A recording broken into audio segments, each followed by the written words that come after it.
At 8:40 that morning, inside Pierce Hospitality's top-floor boardroom in Manhattan. Lauren dropped the file on the table. "You read my warning, didn't you?" Nathan went pale as Brooke gripped her glass. "You'd really destroy everything?" Lauren stared at them. "No, you already did." And that was the moment the pregnant wife they mocked began turning their entire empire against them. Stay with us to see what happens next. Are you seriously asking me to stop a $3 billion acquisition because you found one consulting invoice you don't like? Nathan Pierce's voice carried farther than Lauren expected. The private ballroom on the 42nd floor of the Aster House, Manhattan, had been loud only seconds earlier. Champagne glasses touched. A jazz trio played near the windows. Executives stood beneath warm lights with the confidence of people who believed they had already won. Now several conversations stopped. Lauren stood 10 feet from her husband with one hand resting beneath her stomach. At 8 months pregnant, even walking from the elevator to the ballroom had taken more energy than she wanted anyone to notice. She had not come there to embarrass Nathan. She had come because he had stopped answering her calls. "Nathan, I asked you to delay the closing," Lauren said. "I didn't ask you to cancel it." Brooke Delaney stood beside him in a silver evening dress, holding a champagne flute she had barely touched. She smiled. Lauren had learned to distrust that smile months ago. Brooke used it before difficult board meetings, before laying off employees, before saying something cruel enough to hurt, but polished enough to sound professional. Nathan glanced toward the executives watching them. "This is a celebration, Lauren." "I know. Then maybe this conversation can wait until tomorrow." It already waited 3 weeks.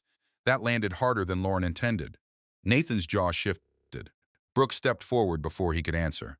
"Lauren, you should sit down." Lauren looked at her. "I'm fine. You're 8 months pregnant. You walked into a crowded corporate event clearly upset. Maybe this isn't the best place for you to make accusations." "I haven't accused anyone."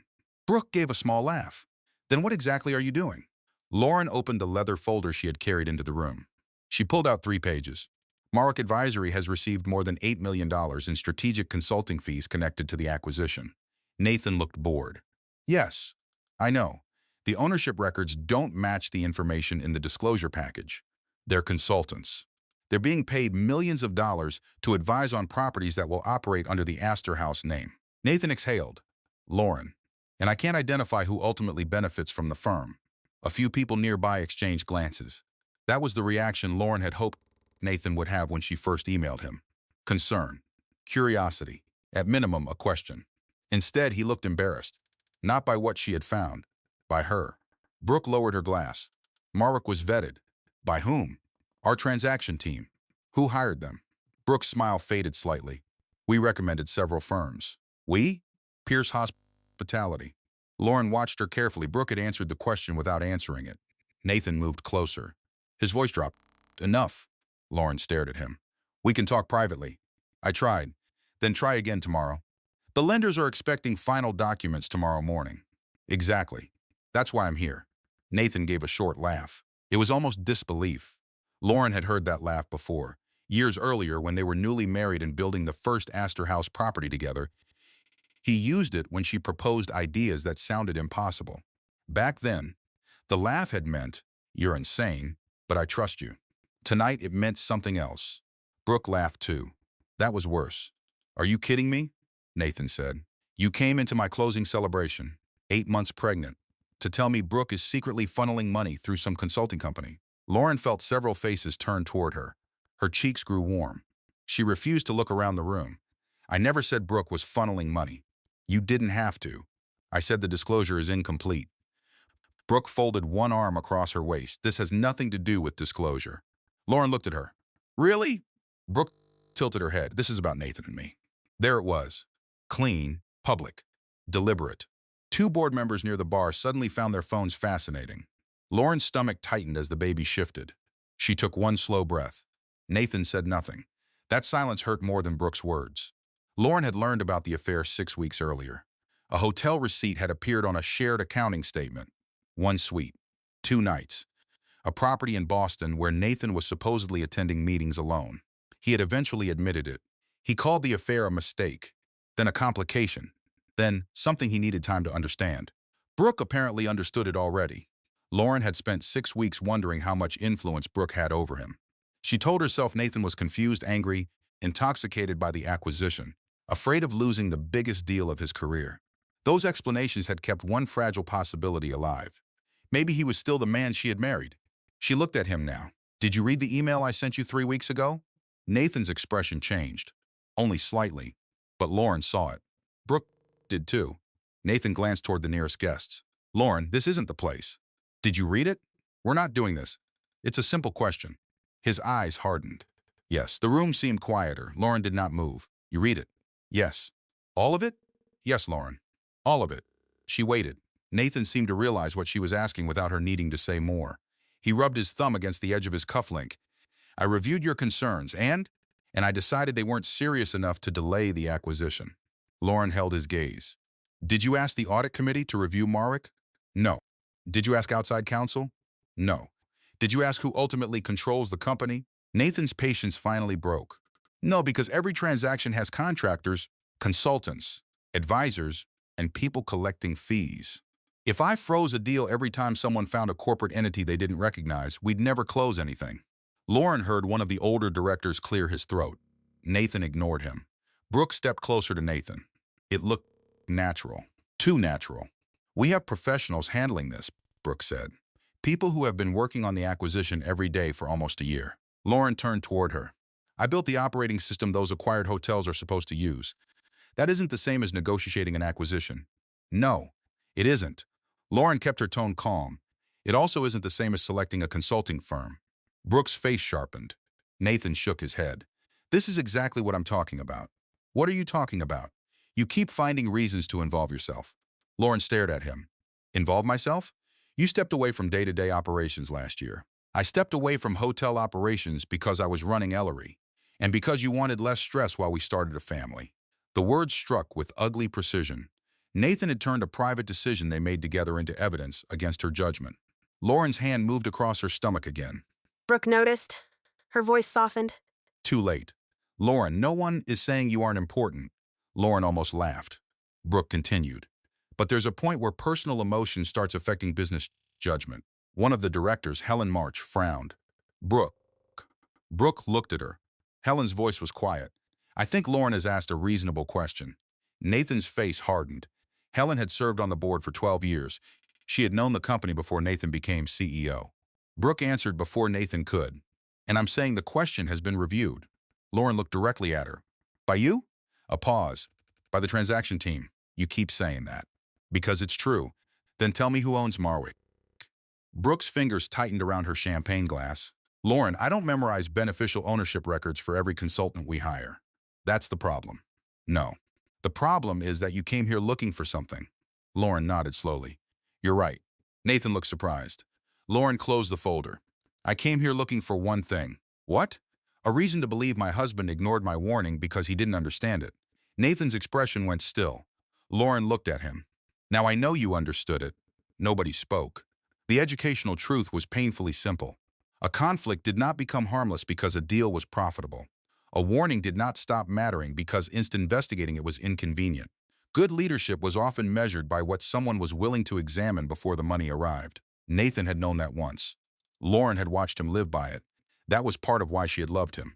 Now he looked at her as though caution itself were a betrayal. Brooke set her glass on a passing tray. Since we're apparently discussing business, she said, there is one document we actually need from Lauren tonight. Nathan glanced at her. Lauren noticed the glance. It was brief but uncertain. Brooke walked toward a side table where several closing folders had been stacked. She returned carrying a thin document packet. This should have been handled earlier, she said. She held it toward Lauren. Lauren did not take it immediately. What is it? A brand integration acknowledgement. For what? The lenders. Lauren looked at Nathan. He avoided her eyes. That bothered her more than the document. She took the packet. The cover page looked ordinary. Pierce Hospitality logo. Transaction name, standard language. Nothing dramatic. Lauren had spent 12 years building companies. She knew dangerous documents rarely announced themselves. She walked to an empty cocktail table and began reading. Brooke sighed. It's routine. Lauren kept reading. Nathan said, you don't need to do this here. Then you shouldn't have asked me to sign it here. I'm trying to avoid another delay. Lauren turned the page. Most of the language concerned integration rights, transition systems, operating continuity, and access to Aster House software after closing. Normal. Then she reached page 7. Her eyes stopped. She read the paragraph twice. Brooke watched her. Lauren moved to the next section. There it was again, written more clearly this time. Permanent assignment. All trademarks. Associated software architecture. Reservation technology. Loyalty program systems. Operating standard. Existing and future derivative works. Assigned to Pierce Hospitality upon execution. Lauren looked up. What is this? Brooke's expression remained controlled. The acknowledgement, no. Nathan stepped closer. What? This isn't an acknowledgement. Brooke gave an impatient breath. It's integration language. It transfers ownership. Lauren. She looked at Nathan. Have you read this? His silence told her enough. Have you? Yes. Lauren swallowed. You're asking me to transfer Aster House to Pierce Hospitality. Nathan lowered his voice. We need cleaner ownership before the expansion. Cleaner ownership? The current licensing structure made sense 12 years ago. It still makes sense. It creates unnecessary complications for you, for the company. Lauren stared at him. Pierce Hospitality owned buildings, contracts, customer records, staff systems, real estate interests, and operating companies. Ellery Studio owned Aster House. That separation had always been deliberate. Lauren had developed the first version of Aster House before she and Nathan married, back when Pierce Hospitality was struggling to define itself. Nathan knew every part of that history. He had sat beside her on the floor of her first office while she drew the original hotel service model across sheets of butcher paper. He had signed the license because neither of them wanted their marriage to blur ownership. They had believed clarity protected love. Now he was asking her to erase that clarity while standing beside his mistress. Brooke spoke gently. Lauren, Pierce Hospitality built Aster House into what it is today. Lauren looked at her. No, Pierce Hospitality scaled it. Brooke's mouth tightened. Lauren continued. There's a difference. Nathan shook his head. We built it together. Yes. Then why are you acting like I'm stealing something? Because you're asking me to sign away ownership without even telling me what the document does. I just told you, after I found it. Nathan's voice rose. This is what you do now. Every conversation turns into a test. Lauren stared at him. You brought your mistress to our negotiations. Brooke stiffened. Nathan's face darkened. Lauren lowered her voice again. You ignored a disclosure warning. You tried to put an IP transfer in a lender document, and now you're angry because I read it. Several feet away, Helen March quietly moved closer. Nathan noticed. His tone changed. More polished now. More CEO than husband. You're using Aster House as leverage because you're angry about our marriage. Lauren looked down at the signature page. Then back at him. No. You could sign this tonight and remove one major uncertainty from the transaction. No, Lauren. No. Brooke crossed her arms. You understand what refusing means. Lauren turned toward her. I understand exactly what signing means. Nathan stepped nearer. For the first time that evening, anger replaced embarrassment. You're willing to jeopardize a company employing thousands of people because you want to punish me. Lauren felt her daughter move. A slow pressure beneath her ribs. She placed the unsigned packet on the table between them. You knew those assets were never yours, Nathan. Nathan stared at her. Of course I knew. Then stop talking like I took something from you. I'm talking about the future. So am I. He laughed again, though there was nothing amused in it now. You're not going to hurt Pierce Hospitality. Lauren said nothing. Nathan leaned closer. You won't. Brooke watched him. Nathan continued. You know the people working in those hotels. You know their families. You know what instability does to them. You spent years telling me a company isn't just numbers. I still believe that. He spread one hand, almost triumphant. So whatever point you think you're making, you'll come back to reality. Lauren studied his face. There was no fear there. That was what stayed with her. Nathan knew Ellery Studio owned Aster House. He knew the company depended on those assets. He simply did not believe Lauren would ever use that dependence against him. Her compassion had become part of his risk calculation. He considered her conscience a guarantee. Lauren picked up her coat from the chair. Nathan frowned. Where are you going? Home. We're not finished, I am. Brooke gave a quiet laugh. Lauren stopped. She turned. Brooke's expression carried the satisfaction of someone who believed the evening had ended exactly as planned. Lauren looked from Brooke to Nathan. A strange calm replaced the anger she had carried into the ballroom. She had spent weeks asking whether Brooke had changed her husband. That question no longer mattered. Nathan had made his choices himself. Lauren walked toward the elevator. Helen March followed her halfway across the room. Lauren. Lauren stopped. Helen lowered her voice. If what you said about Marwick is accurate, send it to me directly. Lauren studied her. You believe me? I believe questions should be answered before billions of dollars move. Lauren gave a small nod. Thank you. That isn't a favor. Helen glanced toward Nathan. It's the job. Lauren understood the lesson immediately. Power did not always reveal character. Sometimes procedure did. A good board member did not need to love Lauren, hate Brooke, or take sides in a marriage.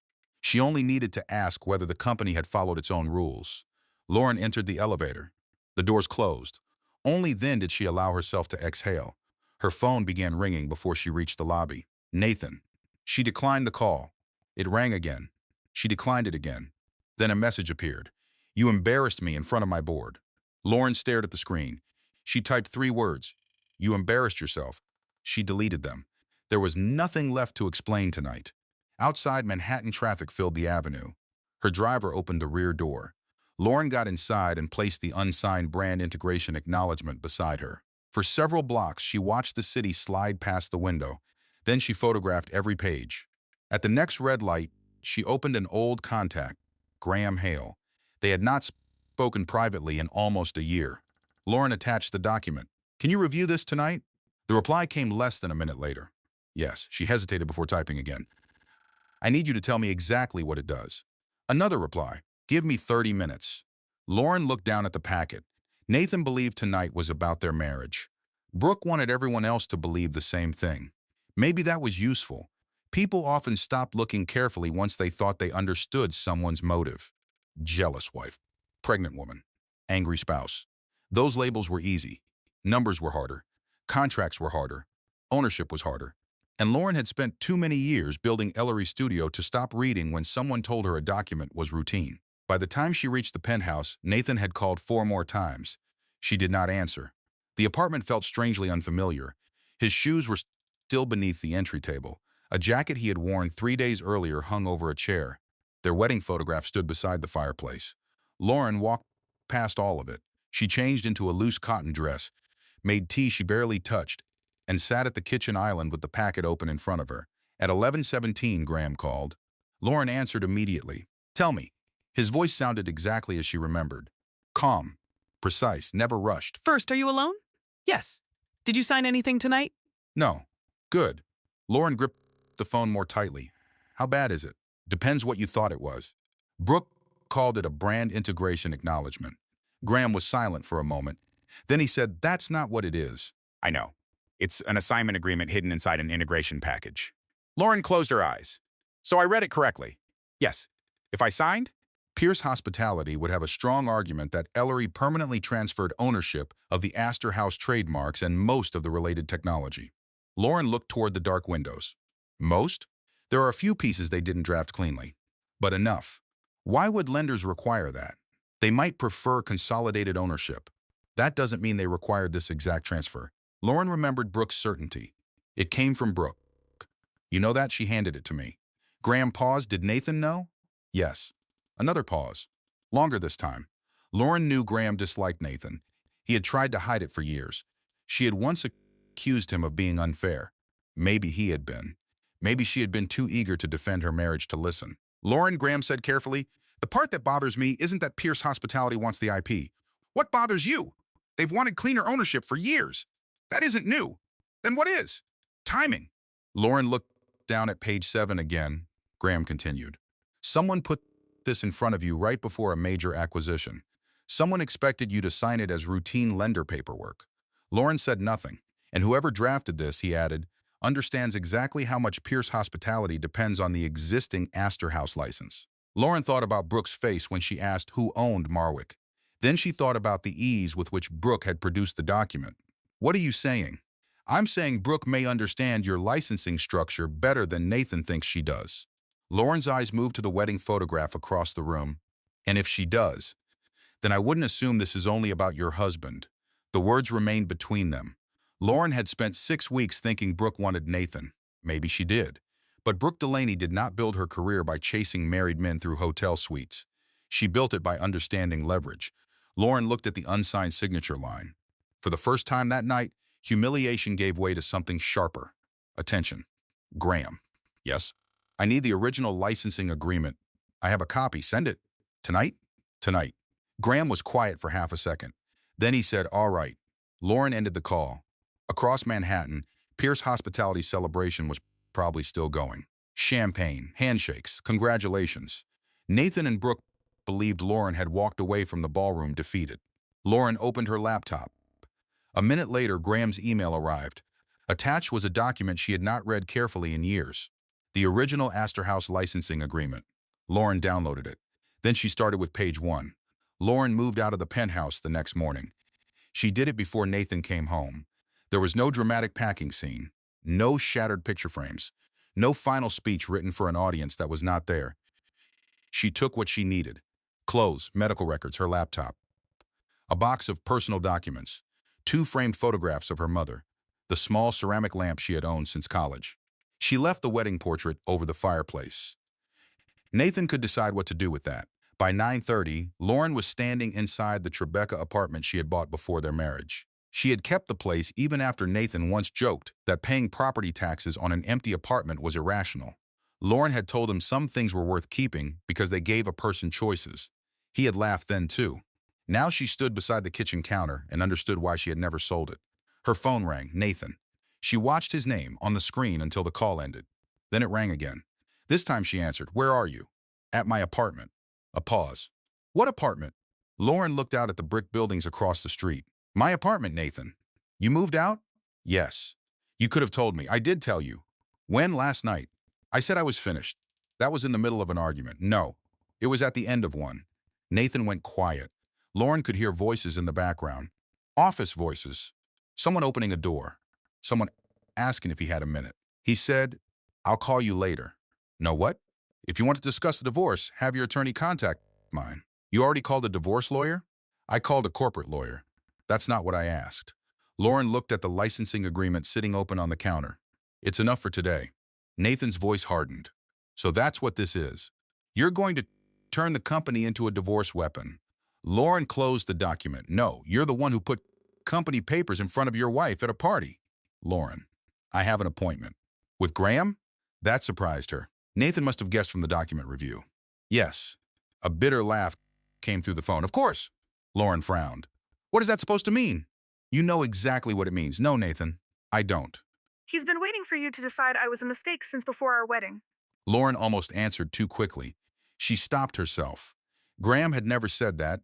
Nathan had always believed it anyway. This isn't about Graham. It never is until it is. "You had an affair with Brooke." Nathan went silent. Lauren waited, nothing. Then she said, "You don't get to make Graham the problem." She ended the call. For several seconds, she stood with the phone still in her hand. The baby moved. Lauren rested her palm over the curve of her stomach. "Your father is very talented at changing the subject," she murmured. She almost smiled, almost. An hour later, she walked into Graham Hale's office in Midtown carrying the original licensing agreement and the brand integration acknowledgement. Graham was waiting near the conference table. He looked older than he had the last time they spent more than 5 minutes together. Not old, just more settled. His dark hair had a little gray at the temples now. Lauren noticed because 7 years earlier, when he had helped her incorporate Ellery Studio, he still looked like a young attorney, trying to hide how nervous he was about having serious clients. Today, he looked like someone who had stopped needing to prove he belonged in the room. He pulled out a chair for her. "Coffee?" "I'm pregnant." That was my polite way of asking if you want anything. "Water." "I can do water." He brought her a bottle and sat across from her. For a moment, neither spoke. Graham looked at the folder, then at her. "I heard you moved out." Lauren stared at him. "How?" "Nathan called me at 7:15 this morning." She blinked. "Why would Nathan call you?" "To tell me not to interfere in his marriage." Lauren closed her eyes briefly. "What did you say?" "That I don't practice marriage law." Despite everything, she laughed. It came out tired. Graham leaned back. "I didn't enjoy that as much as I expected." "Why not?" "Because he sounded scared." Lauren opened the folder. "Nathan doesn't scare easily." "No. That's why I noticed." She slid the original license toward him. "Walk me through it." Graham did not touch the document immediately. "Before we start, I need you to understand something." "What?" "I can advise Ellery Studio on its rights. I can tell you what the documents mean. I can tell you what the risks are." Lauren nodded. "But I'm not making your decisions for you. I didn't ask you to." "I know." "Then why say it?" Graham met her eyes. "Because you're angry. You have every reason to be. But this company is too important to let anger make the decision." Lauren held his gaze. That sounds like you think I'm about to burn the building down. No, I think you're smarter than that. He opened the license. And that's exactly why I'm saying it now. Lauren accepted the point. Fine. Graham turned several pages. First, we need to separate ownership from operations. I know Pierce Hospitality doesn't own Aster House. You know it emotionally. I want you to understand it legally. Lauren raised an eyebrow. That sounds insulting. It's not. He pushed the agreement toward her. Pierce Hospitality owns its hotels. It owns its operating companies. It owns customer records created through its properties. It owns employment systems, leases, vendor contracts, physical assets, and the actual businesses. Lauren nodded. Ellery owns the brand, more than the brand. But less than the empire. He pointed at the schedule attached to the license. Ellery owns the Aster House trademarks, the reservation technology, the loyalty architecture, the proprietary hotel management software, the operating standards you developed, and Pierce Hospitality licenses those. Exactly, so Nathan can't simply take them. No. Can I simply take them away? Graham looked at her carefully. No. Lauren appreciated that answer. People loved stories where a hidden document gave someone instant power. Real power was rarely that simple. Graham continued. The license is long-term. Pierce Hospitality has contractual protections. You can't wake up angry on Tuesday and shut down the system on Wednesday. I wouldn't, I know. He turned another page. But there are termination and suspension rights. Lauren leaned forward. That's what I want to understand. Graham pointed to a section halfway down the page. This clause matters. Lauren read it. The language was dense but familiar. She had approved it years ago. Any material use of licensed assets in connection with transactions involving undisclosed conflicts of interest could trigger compliance review. She looked up. I forgot this was here. I didn't. You wrote it. I argued for it. Lauren gave him a look. You argued for 20 pages of restrictions because Nathan wanted operational freedom, and I sided with him. Yes. There was no satisfaction in Graham's voice. That made it worse. Lauren remembered the meeting. They had been sitting in a small conference room with bad coffee and one broken air conditioner. Pierce Hospitality was still fighting for survival. Nathan had wanted the freedom to expand Aster House quickly without asking Ellery for permission every time he changed a vendor or opened a property. Graham had warned her that broad operational control could become dangerous later. Lauren had told him Nathan was her husband. Graham had replied that contracts were written for the day trust failed, not the day trust felt easy. She had been furious with him. Now she touched the edge of the page. You were right. Graham looked at her. About one clause. Don't be modest. It doesn't suit you. He smiled faintly. I'll survive. Lauren read the section again. It says Ellery has information rights if a transaction could materially affect licensed assets. Yes. So I can request records. Limited records. How limited? Anything reasonably connected to compliance with this section. Marwick? Potentially. Brooke's involvement? If it affects the transaction and the licensed assets, yes. Lauren leaned back. That explains why the brand integration document mattered. Graham nodded. If Pierce Hospitality owned the assets outright, this clause disappears. So Brooke wants the clause gone. Or someone does. Lauren looked at him. You still don't want to say Brooke. I want evidence. She handed me the document. That proves she wanted your signature. It proves more than that. Maybe. Lauren frowned. You're being annoying. That's why people pay me. She ignored the comment. What about the lenders? Graham opened a different folder. They already know Aster House is licensed. Lauren looked up quickly. They do? Of course they do. Nathan made it sound like the ownership structure was suddenly a problem. It may be inconvenient. It isn't hidden. Graham pulled out several pages from financing summaries. The licensing agreement is referenced in the risk disclosures. Their attorneys have seen it. So Brooke lied when she said they needed the transfer? I wouldn't use the word lied yet. What word would you use? Overstated. Lauren gave him a dry look. Lawyers. Graham shrugged. The important point is this. The license existing is not what scares lenders. What would? A formal notice that the license is in danger. Lauren understood immediately. If Ellery says Pierce Hospitality might lose access to Aster House, then every lender asks what the hotels are worth without the brand, software, operating standards, and reservation system they expected to use. Lauren looked down. That was power. It was also danger. How many employees are we talking about? Across Pierce Hospitality? Yes. Thousands. Lauren already knew that. She had met many of them.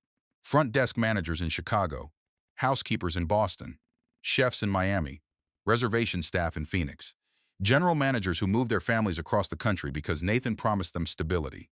They had nothing to do with Brooke, nothing to do with the affair, nothing to do with Nathan's arrogance. Lauren closed the folder. I'm not going to blow up the company. Graham said nothing. She looked at him. I mean it. I know. Then stop looking at me like you think I'm holding a match.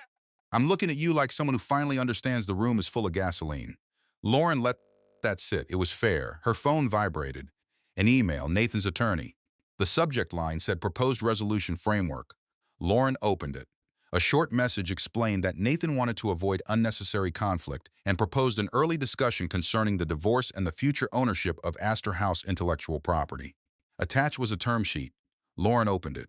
The number on the first page was so large she read it twice. Graham watched her expression. How much? She turned the screen toward him. His eyebrows rose.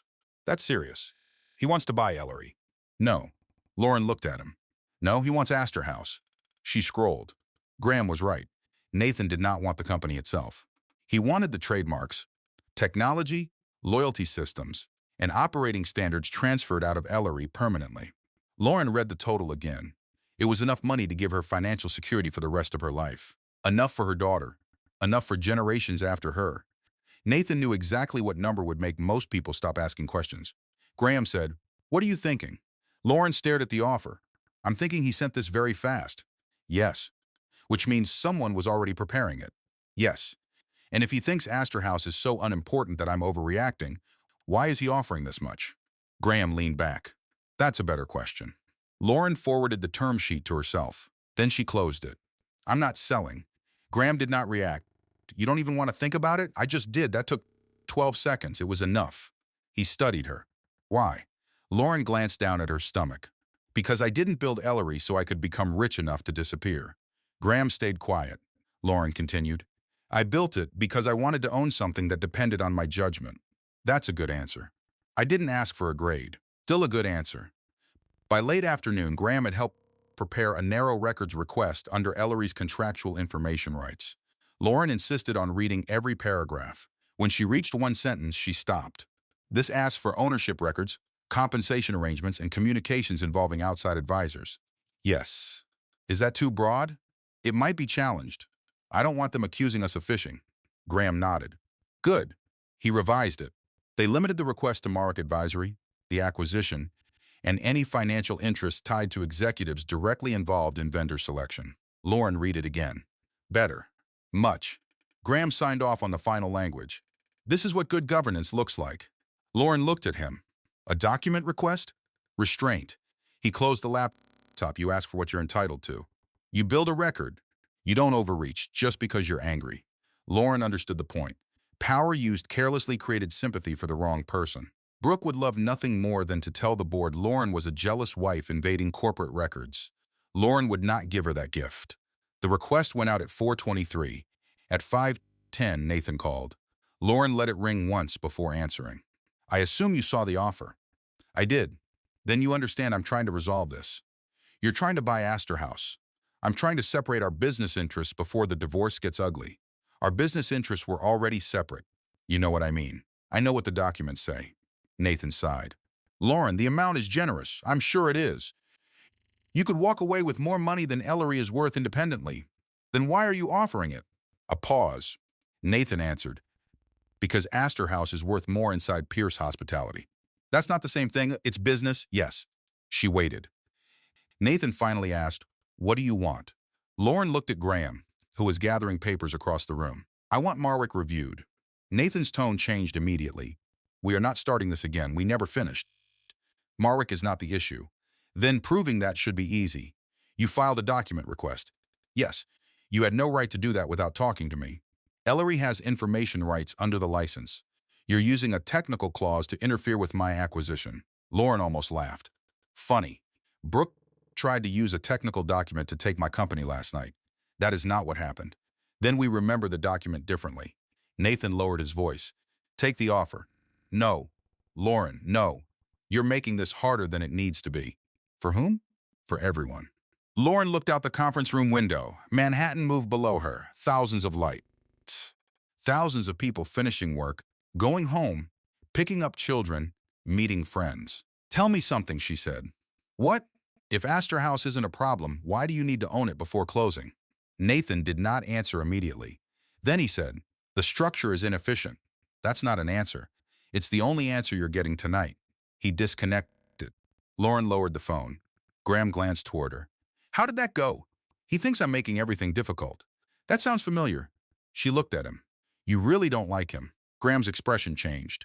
"I don't." Lauren waited. He continued. "But that doesn't mean I'm always right about him." That sounded painful. It was. She smiled faintly. The smile disappeared when her phone vibrated again. A response to the records request. Pierce Hospitality's general counsel had acknowledged receipt. The company would begin producing documents within the limits of the licensing agreement. Lauren read the email twice. "They're cooperating." "For now," Graham said. "Should I be worried?" "You should be careful." She nodded. They worked another hour. Just before 7, one preliminary corporate profile arrived from the records team. Marwick Advisory. Lauren opened it. Registered in Delaware. Management services. Strategic consulting. The public ownership chain ended at a holding company.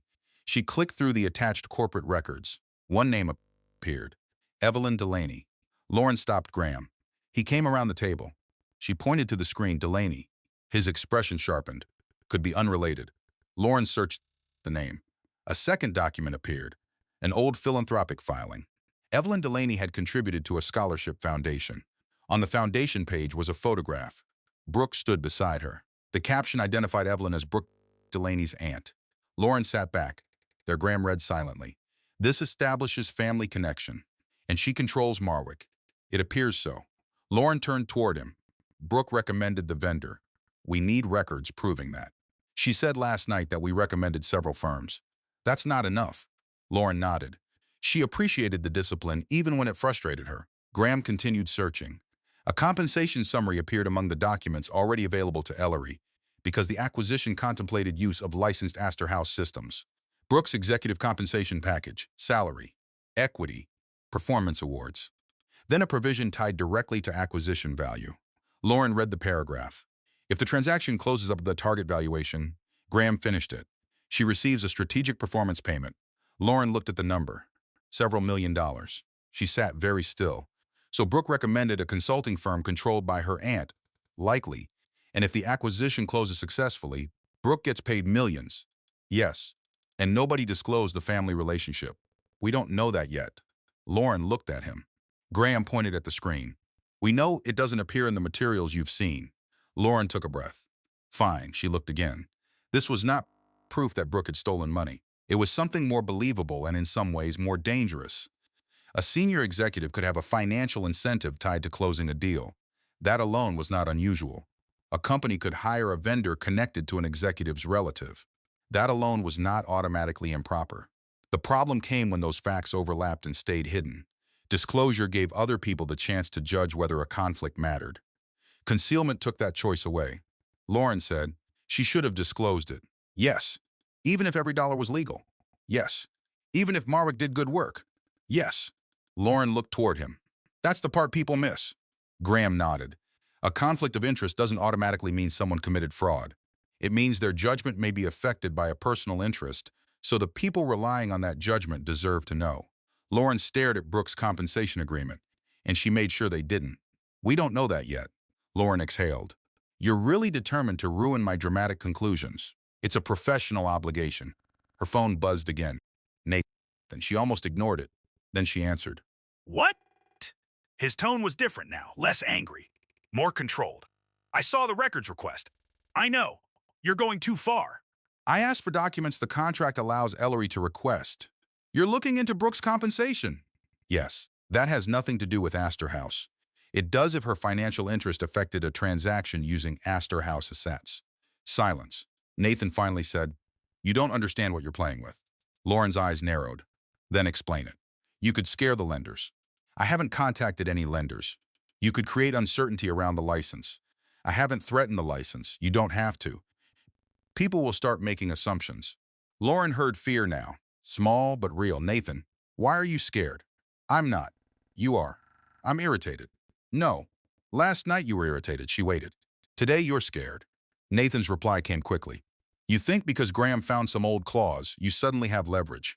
Lauren glanced at Graham. Nathan continued, "You'll never suspend the license. You care too much about the people who work there." Lauren went quiet. There it was. The truth Nathan believed more deeply than any contract. He knew what Ellery owned. He knew what the license meant. He knew exactly how dangerous disruption could become. And he believed Lauren's concern for innocent people guaranteed she would surrender first. Lauren answered slowly. That may be the first thing you've understood about me in months. Nathan exhaled. Good. Then stop this. Lauren's gaze stayed on Brooke's compensation agreement. You misunderstood what I said. What? But Lauren ended the call. Graham looked at her. What did he say? He thinks I won't use the license. Will you? Lauren looked back at the agreement. I don't know. That was the truth. She could hurt Nathan. She could hurt Brooke. That part no longer frightened her. The employees did. The managers who had built careers there did. People who would never know why a lender changed its mind or why a hotel suddenly lost access to software. Lauren would not turn them into collateral damage simply because two executives had betrayed her. Graham returned to the original license. There may be another option. Lauren looked up. He flipped several pages.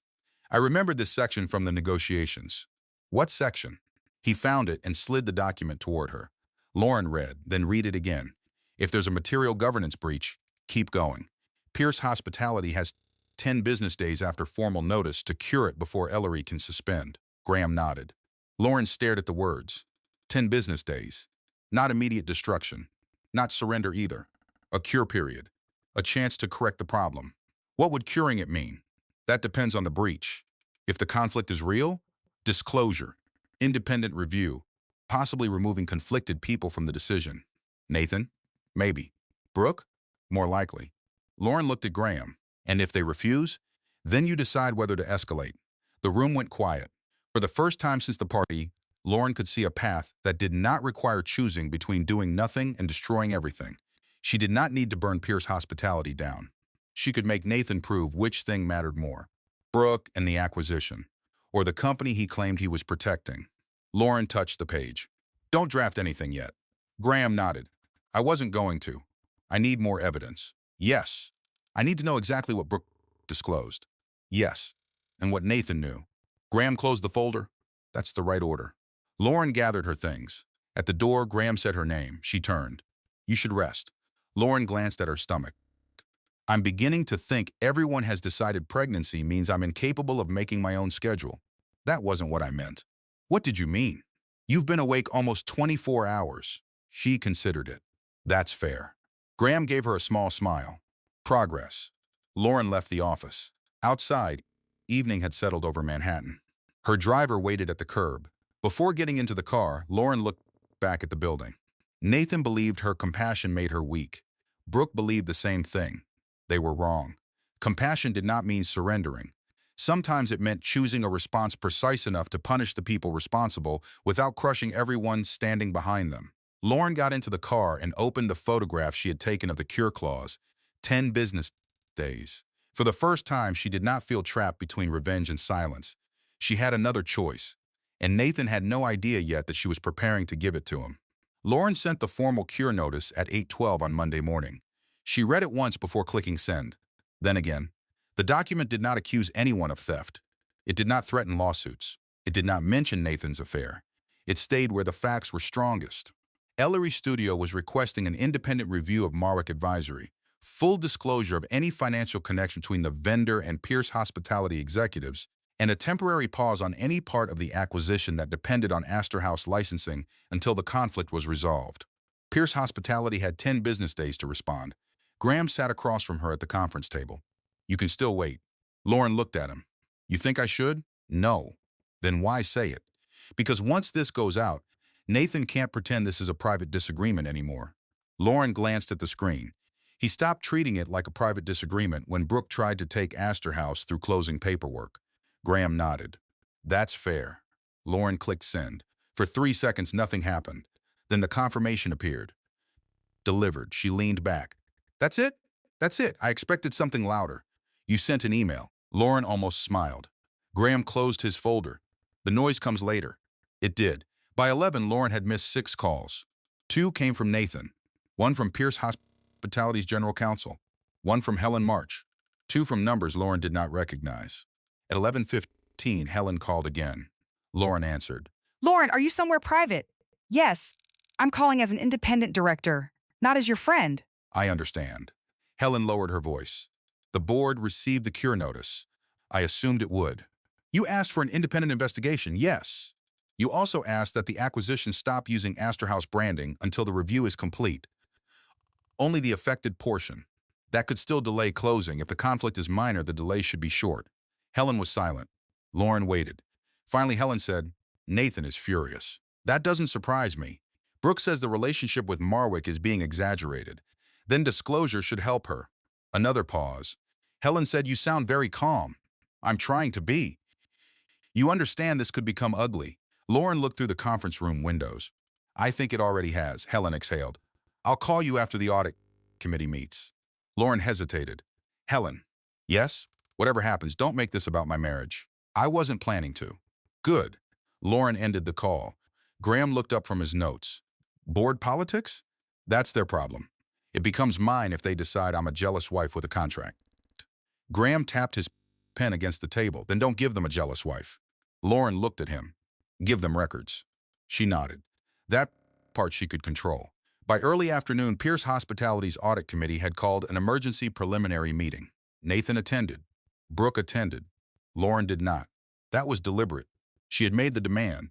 The board had to decide whether it would take its own governance seriously. Later, Helen called again. They're divided? How divided? 3 directors want the investigation immediately.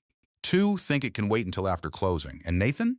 He says delaying the acquisition could cost the company hundreds of millions. Lauren leaned against the edge of her desk.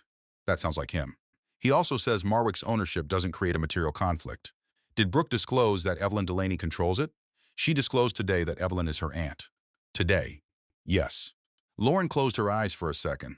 Too late was still late. Helen continued. Brooke insists she has no ownership interest in Marwick. She doesn't need to own it for the relationship to matter. I know. And her acquisition bonus? Apparently that is standard executive compensation. That isn't the issue either. Helen was quiet. Lauren continued. The issue is whether Brooke helped select a family-connected vendor while standing to receive a personal financial reward if the deal closed, then kept that connection away from the audit committee. That's the issue. Lauren said, then investigate that. Helen's voice softened. We are. After the call, Lauren returned to the records already produced under Ellery's information rights. Most were ordinary. Invoices, vendor agreements, internal schedules, implementation plans. A mountain of paperwork designed to move hotels from one operating system into another. Then a search result caught her attention. Marwick. She opened the email. It was from Brooke to Pierce Hospitality's Chief Financial Officer, Daniel Price. The subject line read, Integration Cost Classification. Lauren read the message once, then again. The language was polished. Brooke instructed Daniel to move Marwick's advisory charges into the broader integration services category rather than keeping them under strategic advisory fees. Her reason appeared in the final sentence, to avoid unnecessary lender questions. Lauren sat very still. Graham entered the room carrying 2 cups. He placed one in front of her decaf. She pointed at the screen, read this. He leaned over, his expression changed before he reached the bottom. That's useful. Useful? Very. She told the CFO to hide the fees. Careful. Lauren gave him a sharp look. She literally wrote that she wanted to avoid lender questions. She told him to classify the fees differently. Why? To avoid lender questions. That sounds like hiding. It may be. Lauren pushed the chair back. You are unbelievably irritating. Graham sat across from her and still employed. She looked again at the email. What does it prove? That Brooke cared about how the fees looked. That's obvious. It also suggests she wanted less scrutiny. Lauren waited, but it doesn't tell us whether the classification itself violated accounting rules. We'd need more context. Lauren rubbed her forehead. I don't need a criminal case. No. I need to know if she concealed a conflict. Then this helps. Lauren stared at the screen. The board should see it. They will. She forwarded the email to the appropriate review channel. Then she waited.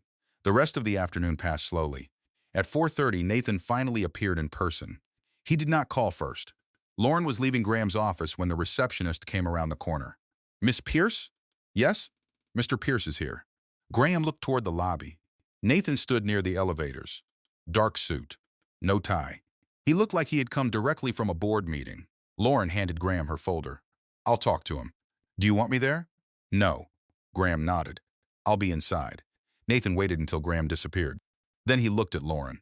You really filed the cure notice? Yes, I thought once you calmed down, we could talk. I am calm. That's what worries me. Lauren folded her arms. Why are you here? Because this needs to stop. What needs to stop? The investigation. Why? Nathan stared at her. Because there is nothing to investigate. Then it should be easy. You're going to delay the acquisition. Maybe Brooke should have disclosed Marwick before the deal reached this point. Nathan's jaw tightened. She disclosed it. Today. That doesn't make it material. Did you know Evelyn Delaney owned Marwick? Nathan looked away for half a second. Lauren noticed. She stepped closer. Did you? I knew there was a family connection. What does that mean? It means Brooke told me Evelyn was involved. When? Nathan glanced toward the elevator. This isn't the place. Lauren laughed once. No. You don't get to say that anymore. Lauren? When did Brooke tell you? Nathan lowered his voice. A few months ago. Lauren stared at him. How many months? 3. Maybe 4. And you said nothing to the audit committee. I didn't think it mattered. She recommended the firm. She recommended several firms. She stood to receive millions if the acquisition closed above target. That compensation was approved by the board. That isn't what I asked. Nathan's patience cracked. What exactly do you want from me? The truth, you have it. No, I have pieces. Lauren looked him directly in the face. Did you know Evelyn controlled Marwick before I sent you my email? Nathan went silent. Lauren already knew the answer. She still needed him to say it. Yes. The word came quietly. Lauren's throat tightened, but she kept her voice steady. So you didn't miss my warning. Nathan said nothing. You chose to ignore it. His expression hardened. I chose the company. Lauren stared at him. No, you chose the deal. For several seconds, neither spoke. Nathan looked almost insulted. You think those are different things? Yes. They're not. They are when protecting the deal requires hiding questions from your own board. I didn't hide anything. You knew there was a relationship. I knew Brooke's aunt had an interest in the firm. You knew Brooke would receive a huge payout if the transaction closed. That payout was tied to performance, and you still decided nobody else needed to know. Nathan rubbed his hand over his mouth. You have no idea what it takes to keep a deal like this alive. Lauren stared at him. I know exactly what it takes to build something worth protecting. This company employs thousands of people. Then why risk them over one acquisition? Nathan's eyes narrowed. You think I'm risking them? Yes. I'm trying to grow the company. At any cost? That's dramatic. So was trying to transfer my company through lender paperwork. Nathan looked toward Graham's office. He put that idea in your head. Lauren shook her head. You still think every decision I make has to belong to some man. That's not what I said. You didn't have to. Nathan's voice dropped. I'm trying to protect what we built. Lauren thought of the early years. Cheap hotel rooms. Budget meetings at midnight. Nathan eating takeout while she rewrote brand standards beside him. She wanted for 1 second to believe he still remembered those years the way she did. Then he spoke. Stop the cure process. I'll increase the offer for Aster House. The last thread broke. You still think this is about money. Everything has a number. No. Everyone says that before they hear the right number. Lauren stepped back. We're done. Lauren. We were done before today. I just hadn't accepted it yet. Nathan's face changed. He understood what she meant. Lauren turned and walked back toward Graham's office. Nathan called after her. If the acquisition falls apart, that's on you. She stopped. Without turning around, she answered, if the acquisition can't survive disclosure, it was already in trouble. Then she kept walking. That evening, Brooke contacted Lauren directly. A message appeared just after 7. We need to talk. Lauren considered ignoring it. Then another came. Aster House. 30 minutes. No lawyers. Lauren showed Graham. He frowned. You're not going alone. She specifically said no lawyers. That is not reassuring. Lauren slipped her phone into her bag. This is my hotel. It's Pierce Hospitality's hotel. It uses my brand. Graham sighed. You enjoy technical distinctions when they help you. You taught me. He gave her a long look. Call me when you leave, Lauren agreed. The Aster House flagship was quieter than usual when she arrived. Brooke waited in a private lounge overlooking Madison Avenue. She was wearing a cream suit now. No silver dress. No champagne. She looked like the executive she wanted the world to see. Lauren sat across from her. You wanted to talk. Brooke folded her hands. You've made your point. I wasn't making a point. You embarrassed Nathan. You embarrassed me. The board is investigating. The board is doing its job. Brooke gave a small smile. That's cute. Lauren said nothing. Brooke leaned forward. You know what happens if this license fight becomes public? I know what could happen. Franchise owners panic. Lauren waited. Lenders freeze. Still she waited. Employees start asking whether the Aster House system will even exist next quarter. Lauren's face remained calm. Brooke continued. You could destroy half the value you're trying to protect. I'm aware. Then stop. Why? Because you're smarter than this. Lauren almost laughed. That's a new position for you. Brooke's expression sharpened. You think this is about Nathan. It stopped being about Nathan days ago. Brooke blinked. That was the first reaction Lauren had wanted. You're angry because he chose me. Lauren looked at her. You really think that's the strongest part of your position? Brooke sat back. Nathan wants the future. You want control. Lauren studied her. Brooke's confidence had returned. Maybe that was why she pushed further. You won't do it. That's why Nathan chose me for the future and kept you for the past. Lauren let the words sit between them. Then she asked quietly, if my license is harmless, why were you so desperate to get me to sign it away? Brooke's mouth opened, then closed. Lauren continued. You called it routine lender paperwork. It was part of the integration. It transferred ownership, because consolidated ownership makes the company stronger. Then the license matters. Brooke's jaw tightened. Lauren leaned back. You can't argue both sides. Brooke looked toward the window. For the first time, Lauren saw something behind the polish. Fear. Brief, but real. Brooke recovered quickly. You're playing with people's jobs. No, I'm asking why you hid a conflict. I didn't hide anything. Then explained Marwick. Brooke's eyes hardened. My aunt owns a consulting company. You recommended it. It was qualified. You had a performance bonus tied to closing. So did half the executive team. Did half the executive team have family controlling one of the vendors? Brooke said nothing. Lauren continued. You know what disclosure is for? I don't need a lecture. Apparently you do. Brooke stared at her. Lauren kept her voice low. A conflict doesn't automatically mean you did something illegal. It means someone else deserves the chance to judge whether your personal interest affected your decision. Brooke smiled coldly. And you think boards are neutral? I think hiding the information from them is worse. Brooke's eyes narrowed. You have no proof I hid anything. Lauren stood. Then the investigation will help you. She picked up her bag. Brooke's voice followed her. You think Nathan is going to forgive you for this? Lauren turned. I'm not asking him to. The answer seemed to unsettle Brooke more than anger would have. Lauren left. In the car, she called Graham. I'm alive. That was going to be my first question. She's scared. Of what? The license. That's useful. And she still insists Marwick is clean. It may be. Lauren frowned. You really enjoy ruining this. I enjoy evidence. She looked out the window. Then find me more. The next morning, Pierce Hospitality's legal team produced another set of documents under Ellery's contractual information rights. Lauren was halfway through breakfast when Graham called. Come in. What happened? I found something. His voice was different. That was enough. An hour later, Lauren sat beside him at the conference table. Graham turned his laptop toward her. This came from a governance meeting 6 weeks before your first email. Lauren read the excerpt. Present, Nathan Pierce. General Counsel, CFO, Transaction Advisors. The language was formal. One paragraph stood out. General Counsel recommended disclosure of the Marwick relationship to the audit committee before closing due to Brooke Delaney's family connection and incentive compensation tied to acquisition value. Lauren read the next line. Nathan had rejected the recommendation. She read it again. Is this real? Yes. Who provided it? Pierce Hospitality. Lauren looked at him. Why would they give us this? Because you requested records tied specifically to compliance with the licensing clause. Their own counsel determined this excerpt falls within the scope. So Nathan's lawyers handed us evidence against him. Corporate counsel represents the company. Lauren looked at him. Not Nathan personally. Exactly. That mattered. Another simple lesson people forgot. The company and the CEO were not the same person, even when the CEO acted as if they were. Lauren returned to the document. He was warned, yes. He knew Brooke's aunt controlled Marwick, yes. He knew her bonus depended on closing, yes, and counsel told him to disclose. Yes. Lauren sat back. There it was, no rumor. No jealous interpretation. No hotel receipt. A record. Brooke had a financial interest. Brooke had pushed to reduce lender scrutiny. Nathan had received a direct governance warning. He continued anyway. Lauren stared at the page for a long time.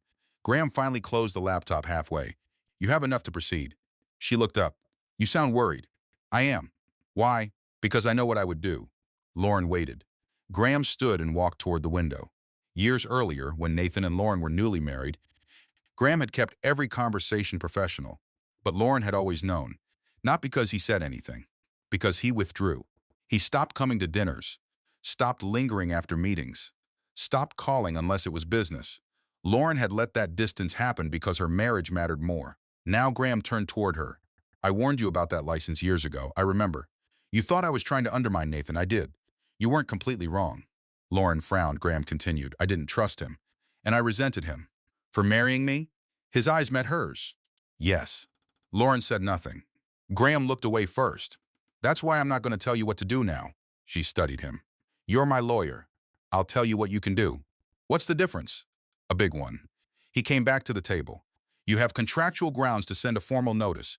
You can demand disclosure. You can demand an independent review. Depending on the response, you may eventually have grounds to suspend. Lauren waited. But I'm not telling you to destroy Nathan. I didn't ask you to. I know. Then why are you saying it? Because part of me would enjoy watching him lose. Lauren was surprised by the honesty. Graham continued. That makes me biased. You could have hidden that. I could have, but you didn't. No. Lauren looked again at the governance record. Nathan had hidden what mattered because disclosure threatened the deal. Graham had disclosed his own bias even though it weakened his authority. The contrast was hard to ignore. Lauren said quietly, I don't want revenge. Graham replied, then don't make a decision designed to hurt them. Lauren closed the file. She pictured the people working inside Pierce Hospitality, the front desk teams, the cleaners, the chefs, the managers. People who had never met Brooke, people who would never sit inside the boardroom. They deserved better than becoming ammunition in a marriage that had already failed. Lauren looked at Graham. I won't. I'm going to make sure they can never do this again. Graham studied her for a moment. Then he nodded. That I can help you with. Lauren gathered the documents. The cure period was still running. Nathan believed the acquisition mattered more than the warning. Brooke believed Lauren would stop before the consequences reached them. Both had built their strategy around the same assumption. That Lauren's restraint meant she could be controlled. She walked toward the door. Her phone vibrated. A new message from Nathan. Think very carefully about what happens next. Lauren read it once, then locked the screen. For the first time, she did not hear a threat in his words. She heard fear. And this time, Nathan had every reason to be afraid. By 8:40 the next morning, every seat in the main boardroom at Pierce Hospitality was occupied. Nathan stood near the windows with one hand in his pocket, speaking quietly to two directors. Brooke sat at the far end of the table with a legal pad in front of her and a glass of water she had not touched. Lauren noticed both of them before either looked at her. She had chosen a simple navy dress and a long coat. At 8 months pregnant, she had stopped pretending uncomfortable clothes proved anything. Graham walked beside her carrying one slim case. Nathan's eyes went to him first, then to Lauren. Brooke watched them enter together. The room changed. Conversation stopped. Helen March sat near the center of the table with the chair of the audit committee, Robert Vance. Pierce Hospitality's general counsel, Claire Benson, had 3 folders open in front of her. Lauren took the empty seat opposite Nathan. Graham sat beside her. Nathan looked at him. I thought this was a board matter. Graham answered, It is. Then why are you here? Lauren placed her folder on the table. He's counsel for Ellery Studio. Nathan leaned back. Of course he is. Claire spoke before the exchange could grow.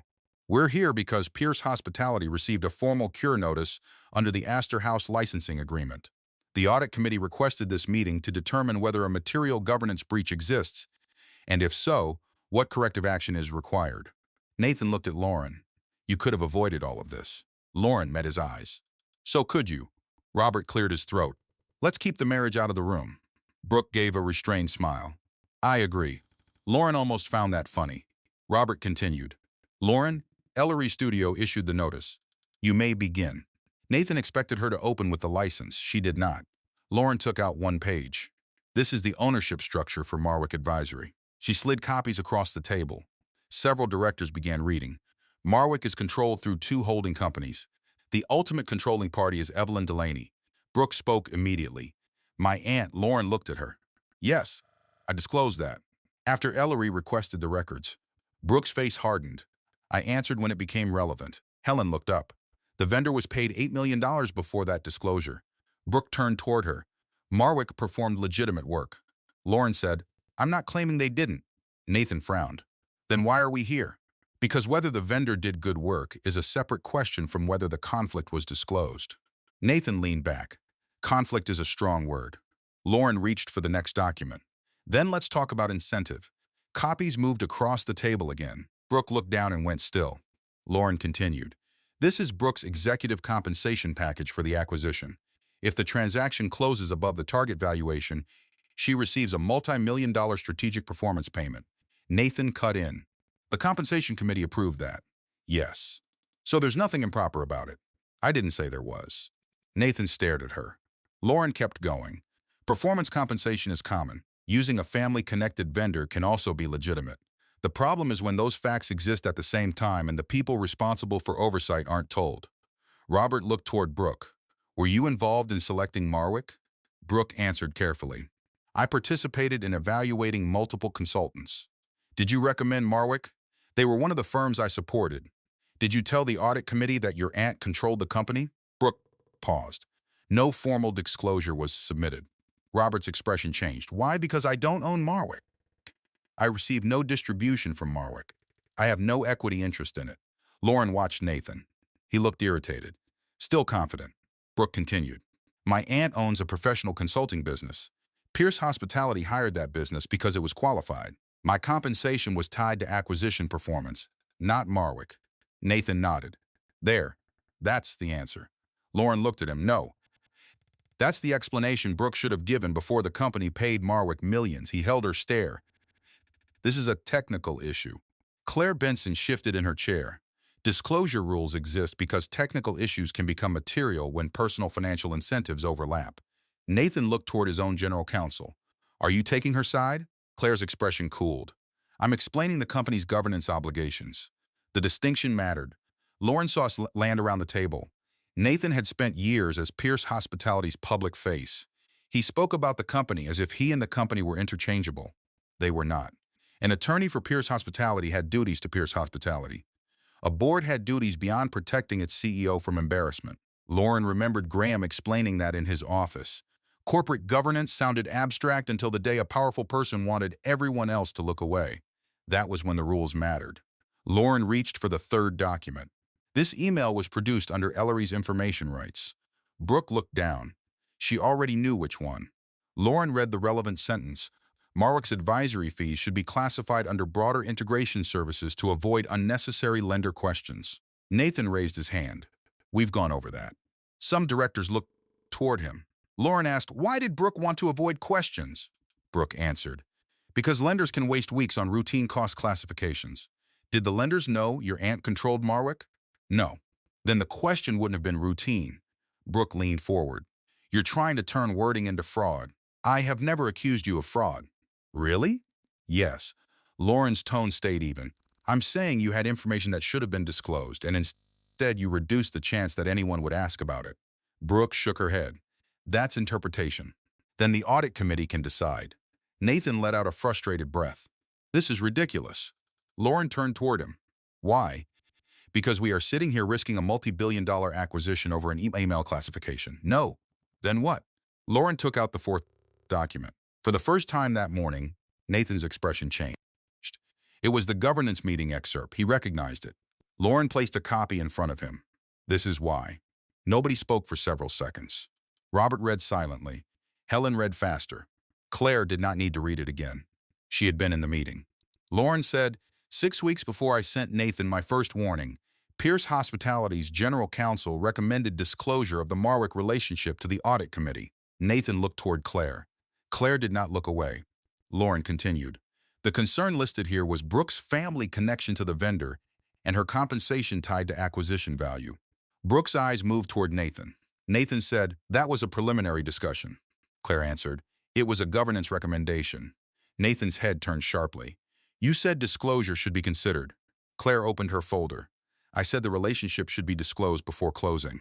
Nathan's voice grew harder, and I decided it wasn't necessary. Lauren looked at him. That's the problem. He turned back to her. No, that's a CEO making a decision. Robert interrupted. A CEO does not get to decide alone whether the board should know about a conflict involving a senior executive. Nathan stared at him. Robert continued. The decision about materiality belongs to the proper oversight process. Brooke shifted. It was not material. Helen asked, if it wasn't material, why was everyone working so hard to keep lenders from asking questions about Marwick? Brooke's lips tightened. Nobody answered. Lauren rested one hand on the table. She had been nervous before walking into the room. Now she understood exactly where the strength of her case came from. It was not anger. It was sequence. One fact alone could be explained away. Together, the facts told a different story. A family-connected vendor, a financial incentive, reduced lender scrutiny, a legal warning, a conscious decision to keep moving. Nathan had always been talented at separating uncomfortable facts until each one looked small. Lauren was putting them back together. Nathan leaned toward her. "What do you want?" The question came out sharper than he intended. Lauren did not answer immediately. He continued. "Money, no. More royalties, no. A board seat, no." Nathan looked almost confused. Brooke spoke. "She wants control." Lauren turned toward her. "I don't." Brooke laughed quietly. "You expect anyone here to believe that?" "Yes." "Then why are you threatening a company your husband runs?" Lauren opened the original licensing agreement. "I'm enforcing a contract." Nathan shook his head. "You're hiding behind one." Lauren looked down at the signature page. His signature was still there, 12 years old. Nathan Pierce. Back then, the ink had represented trust. Today, it represented an obligation. Lauren turned the document toward the directors. "Pierce Hospitality does not own the Aster House trademarks. Everyone in the room knew that." She continued anyway. "It does not own Ellery's reservation technology. It does not own the loyalty architecture. It does not own the proprietary hotel management software or operating standards." Nathan said, "We know." "Yes." Lauren looked directly at him. "You know." That difference mattered. Nathan had not been tricked. He had not discovered some forgotten secret. He signed the agreement himself. Lauren continued. "Pierce Hospitality received broad operating rights because Nathan wanted the freedom to expand quickly. I agreed because I trusted him." Brooke glanced at Graham. "So this is personal." Lauren ignored her. "The agreement also contains a protection. Aster House assets cannot knowingly be used to support transactions involving undisclosed material conflicts of interest." She read the section aloud. No one interrupted. When she finished, Brooke sat back. "That clause was never meant for this." Graham remained silent. Lauren answered. "It says what it says." Brooke looked toward Robert. "Ellery Studio is a shell company she uses to control Pierce Hospitality without owning Pierce Hospitality." Graham's head lifted. Lauren touched his arm lightly. He stopped. She wanted to answer herself. "Ellery Studio existed before I married Nathan. That doesn't mean the current assets belong to you." Lauren opened another folder. Incorporation records. She placed the first document down. Tax returns. Another. Early development invoices. Another. Trademark registrations. Another. Software contracts. Another. Royalty payments made by Pierce Hospitality to Ellery Studio for more than a decade. Nathan stared at the stack. Lauren continued. "A shell company doesn't spend years developing software before the marriage exists. A shell company doesn't register trademarks, employ developers, pay taxes, collect contract royalties, and sign licensing agreements with an unrelated corporate entity." Brooke's expression sharpened. "Unrelated? Legally separate." Nathan laughed bitterly. "Listen to yourself." Lauren looked at him. "I am. You sound like I was some stranger stealing your work." "I never said that. We built Aster House together." "We did." Nathan's face changed slightly. Lauren continued. "You helped scale it. Pierce Hospitality gave it reach. Your team opened properties I could never have opened alone." For one brief moment, the room softened. Then Lauren added, "None of that changes ownership." Nathan leaned back.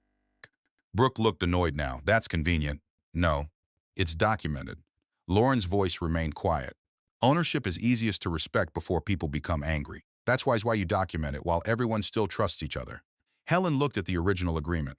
"That's an important point." Lauren glanced at her. Helen continued. "People sometimes treat contracts like evidence of distrust. They're also memory. They preserve what everyone agreed to before success changes the story." Nathan looked away. Lauren remembered the early days. He had once praised the license because it protected both of them. Years later, Pierce Hospitality was worth billions, and suddenly the same document felt inconvenient to him. Success had changed his memory. The paper had not changed. Brooke tapped her pen. "Let's assume your interpretation is right." Lauren waited. "You suspend the license. What happens next?" No one answered. Brooke looked around the table. Hotels lose access to core systems. Franchise owners panic. Lenders reassess risk. Employees start wondering whether they'll have jobs on next month. Her eyes returned to Lauren. And Ellery Studio becomes the company that caused it. Nathan watched Lauren closely. Brooke continued. "You hurt Pierce Hospitality. You hurt yourself." Lauren nodded. Yes. Brooke seemed surprised. Lauren said, "You're right." Nathan's brow furrowed. Brooke asked, "Then what exactly are we doing here?" Lauren closed the license. "That's why I haven't suspended it." Silence. The words changed the room. Nathan's shoulders stiffened. Brooke stared at her. Lauren continued, "I could have issued a suspension notice after the cure period if the breach remained unresolved. I didn't." Robert asked, "What are you proposing?" Lauren opened one final 48 hours. Nathan laughed. "For what?" "The board suspends Brooke pending an independent investigation." Brooke's face hardened instantly. Lauren continued, "Nathan is removed from all decisions concerning the acquisition while the investigation is pending." Nathan's expression turned cold. "You don't have the authority to remove me. I'm not removing you." She looked toward the directors. "The board decides whether it wants to cure the breach." Nathan pushed his chair back. "This is a coup." "No. You walk in with a contract and start dictating executive assignments? I'm giving the company a choice. A choice where you threaten to pull the license if we don't do what you say." Lauren looked at him. "The agreement gives Pierce Hospitality a chance to cure before Ellery acts. I'm defining what Ellery considers a cure." Nathan's voice rose. "You're trying to control my company." Lauren's expression barely changed. "I don't want your company." "Then what do you want?" "I want the conflict disclosed to the lenders. I want the affected part of the acquisition paused. I want an independent investigation. And I want the people who ignored the problem removed from decisions about it." Brooke turned toward Robert. "This is extortion." Claire spoke firmly. "No." Everyone looked at her, Claire continued. "Ellery Studio is identifying conditions under which it will refrain from exercising contractual suspension rights. Whether the board accepts those conditions is a governance decision." Nathan stared at her. "You seem very comfortable helping her." Claire's face went still. "I'm protecting Pierce Hospitality." Lauren saw something shift in Nathan's eyes. For the first time, he seemed to understand that the company's lawyers, directors, and systems were not extensions of his will. Pierce Hospitality could survive him. That possibility frightened him more than the acquisition failing. Brooke leaned toward Nathan. "We don't need to agree to this." Nathan looked at her. "The board decides. You control enough votes." Helen heard her. "So that's your solution?" Brooke turned. Helen continued, "Use Nathan's influence to avoid an independent review of Nathan's own decision?" Brooke's expression tightened. "That's not what I meant." It sounded exactly like what you meant. Robert closed his folder. "I want outside counsel retained today," Nathan said. "Robert, I also want Brooke removed from further acquisition discussions until we complete an initial review." Brooke stared at him. "You can't be serious." "I am." Nathan stood. "This board is panicking because my wife found an old contract." Lauren remained seated. Robert looked at him. "This board is responding because our general counsel recommended disclosure, and you overruled her." Nathan's face flushed. He turned toward Lauren. "You wanted this." She looked up at him. "I wanted you to listen 3 weeks ago." Nathan had no answer. A knock came at the door. Claire's assistant entered and handed her a phone. Claire read the message on the screen. Her expression changed. Robert noticed. "What?" Claire looked around the room. "We have another problem." Nathan remained standing. "What problem?" "The lenders have been notified of the governance dispute." Brooke went pale. Nathan stared at Claire. "Who contacted them?" "We did." His voice sharpened. "You what?" Claire placed the phone down. "Once the board received evidence that the conflict could be material, Pierce Hospitality had a disclosure obligation under the financing agreements. You notified them before this meeting ended?" "Yes." Nathan looked furious. "You had no authority to do that." Claire's tone remained measured. "I had an obligation to advise the company that disclosure was required. The appropriate officers authorized the notice." Nathan turned toward the CFO. Daniel Price avoided his eyes. Nathan understood. The company had moved without him. "What did the lenders say?" Claire opened the message again. "They have not terminated the financing commitment." Brooke exhaled. Then Claire continued. "They are freezing further disbursements until the governance issue is resolved." Nobody moved. Nathan slowly looked at Brooke. For the first time since Lauren had walked into the ballroom days earlier, Brooke Delaney looked frightened. She covered it quickly. "This is temporary." Nathan did not answer. Brooke continued. "Once we explain the situation, they'll release the funds." Claire said, "Maybe." Brooke turned sharply. "What does that mean?" "It means they're asking for the investigation process, related party disclosures, compensation details, and the status of the Aster House license." Brooke looked toward Lauren. There was no smile now. Nathan walked back to his chair but did not sit. "You knew this would happen." Lauren answered, "I knew disclosure might affect financing." And you did it anyway. The company disclosed it. Because you forced the issue. Lauren nodded once. Yes. His voice dropped. Do you understand what you've done? I understand exactly what happened. No, you don't. The lenders found out there was a governance problem. You froze my acquisition. No. The unresolved problem froze the acquisition. Nathan shook his head. You really believe there's a difference? There is. That was the lesson Nathan had refused to accept from the beginning. A person who exposed risk did not create the risk. A doctor did not cause an illness by naming it. An auditor did not create a conflict by documenting it. A board did not damage a company by asking executives to explain decisions that should have been disclosed months earlier. Ignoring a problem could make a room quieter. It could not make the problem disappear. Lauren opened her case. Brooke watched. Graham looked at Lauren but said nothing. She removed one document, the notice of suspension. Unsigned, Lauren placed it in the center of the table. Nobody mistook it for routine paperwork. Nathan stared at the title. Lauren looked toward Robert. The cure period is running. Robert nodded. I'm aware. I'm extending one final opportunity. Brooke laughed nervously. You think you can set deadlines for a public company? Lauren turned toward her. I can set a deadline for Ellery Studio. She looked around the table. 48 hours. Nathan's eyes moved to her. Lauren continued. Brooke is suspended pending independent review. Nathan is removed from acquisition decisions. The conflict is fully disclosed. The affected transaction is paused. Brooke crossed her arms, and if the board refuses, Lauren touched the notice. At 9 tomorrow morning, this becomes effective unless the board acts. Nathan stared at her. For several seconds, the room disappeared from his attention. There was only Lauren, his wife, the woman he had laughed at in front of executives because he believed she would never force him to choose. His voice came out quieter now. You'd really risk everything we built? Lauren looked at him. She remembered the first hotel, the cheap office, the nights when success meant making payroll on Friday. She remembered believing that she and Nathan wanted the same future. Maybe they had once. She still cared about what they built. That was why she had not destroyed it. No, Nathan. I'm giving you one last chance not to. Nathan's face went still. Brooke looked toward the directors, searching for an ally. Nobody spoke. Lauren stood. Graham gathered the papers beside her. Robert looked at the unsigned notice in the center of the table. The audit committee will reconvene this afternoon. Lauren nodded. Nathan did not sit down. As she reached the door, his voice stopped her. Lauren. She turned. His expression was harder now, but the certainty had vanished. What happens if the board says no? Lauren looked at him. Then tomorrow morning, I make my decision. She left the room, the door closed behind her. Inside, Nathan still had his title. Brooke still had her office.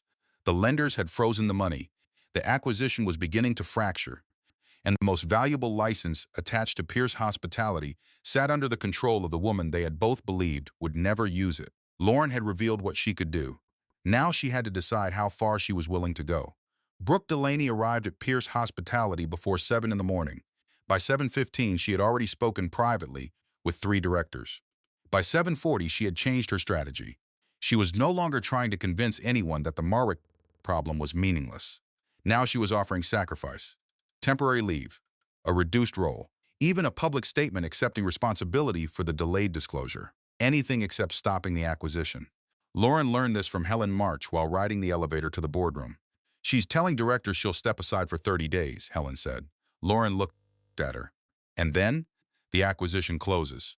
The investigation happens afterward. Lauren shook her head. That solves nothing. I agree. It preserves the exact transaction everyone is supposed to be reviewing. Helen nodded. She's desperate. Lauren looked toward the glowing numbers above the elevator doors. Good. Helen glanced at her. Lauren corrected herself. Good that we finally know what matters most to her. The doors opened. Nathan was already inside the boardroom. He had not slept much. Lauren could tell immediately. His suit was perfect, but his face was not. Dark circles sat beneath his eyes. He kept checking his phone even though nobody had called. Brooke sat 2 seats away from him. That distance was new. Claire Benson opened the meeting. Robert Vance sat beside her with outside counsel, and the independent investigator retained the night before. Graham took his place beside Lauren, though he had already reminded her before they entered that the final decision belonged to the board. Robert looked around the table. We have reviewed the preliminary documents produced overnight. Before any vote, Miss Delaney requested the opportunity to address the board. Brooke stood. She looked calm again. Lauren almost admired the discipline. Almost. This company is facing unnecessary instability, Brooke began. I accept that I should have disclosed my aunt's connection to Marwick earlier. Robert asked, why didn't you? Brooke paused. Because I did not believe the relationship affected my judgment. Lauren watched several directors exchange looks. Brooke continued. In hindsight, I understand how it appears. Lauren spoke quietly. The issue isn't how it appears. Brooke turned toward her. Lauren continued. The issue is whether the people responsible for oversight were given the information they needed before millions of dollars moved. Brooke's jaw tightened. I'm addressing the board, and the board asked for facts. Robert raised a hand. Let her continue. Brooke looked back at the directors. My proposal is simple. I will take an immediate leave of absence while the independent review proceeds. The acquisition should continue. The lenders can be told corrective action has begun. Nathan looked toward Robert. That's reasonable. Lauren met Nathan's eyes. He still wanted the deal. Even now, Robert asked Brooke, would you waive your acquisition performance bonus pending the investigation? Brooke hesitated. For the duration of the review. That wasn't the question. She frowned. If I'm cleared, I don't see why I should permanently surrender compensation I earned. That answer changed the room. Helen leaned forward. So the company takes the risk, the board approves the deal, your family-connected vendor keeps its fees, and you preserve your right to millions if the transaction closes. Brooke's expression sharpened. I did the work. Lauren said that's exactly why the conflict mattered before closing. Brooke turned. You've made this personal from the beginning. Lauren stayed seated. You slept with my husband. That was personal. Nathan's face tightened.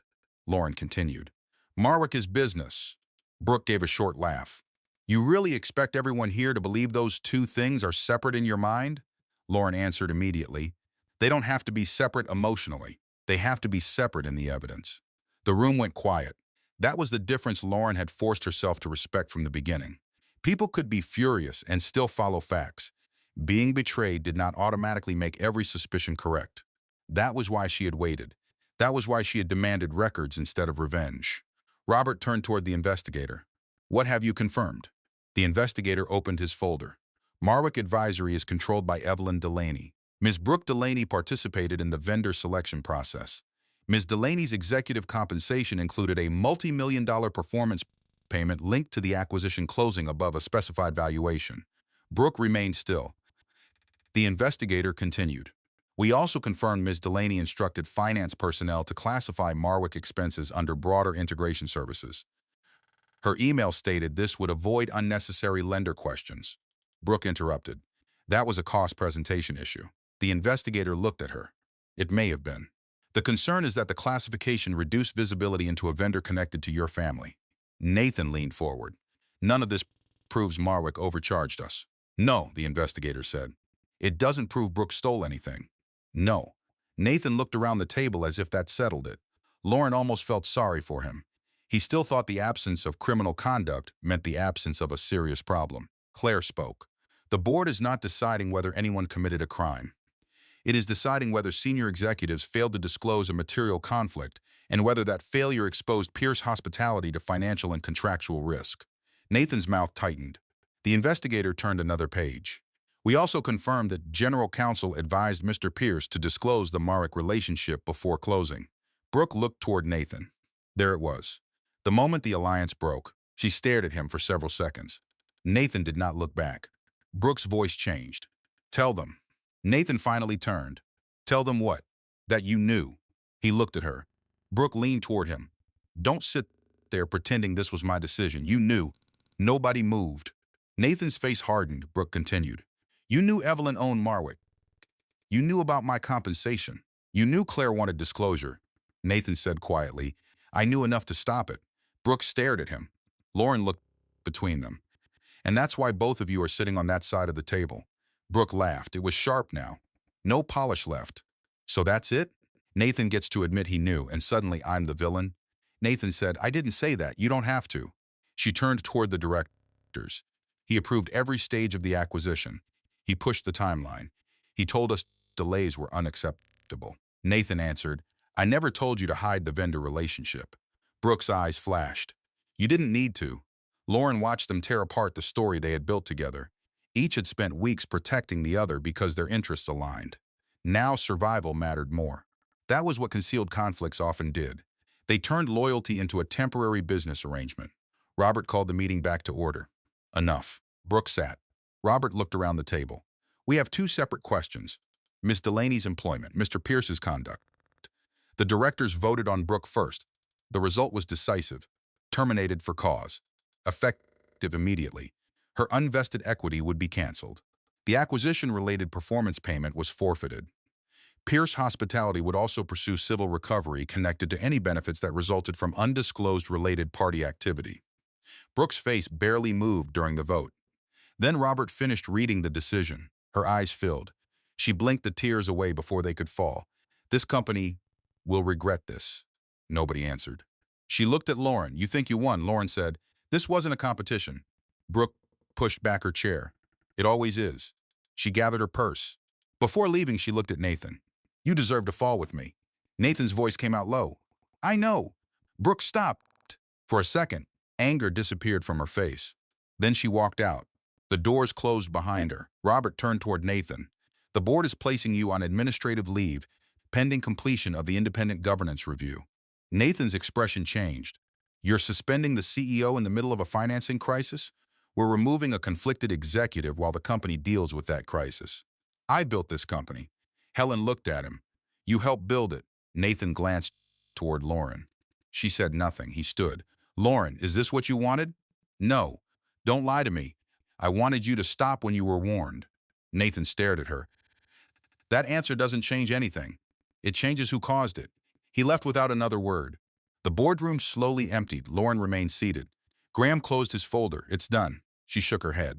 No. He looked at her. The people are dealt with. The company isn't. She was right. 2 days later, the lenders refused to fund the acquisition under its existing structure. The deal collapsed before noon. By 1, the news had reached franchise owners. By 3, Lauren had received calls from 5 hotel operators asking whether Aster House would still exist under Pierce Hospitality. At 4:30, the board requested another meeting. This time, the problem had changed. Brooke was gone. Nathan was suspended.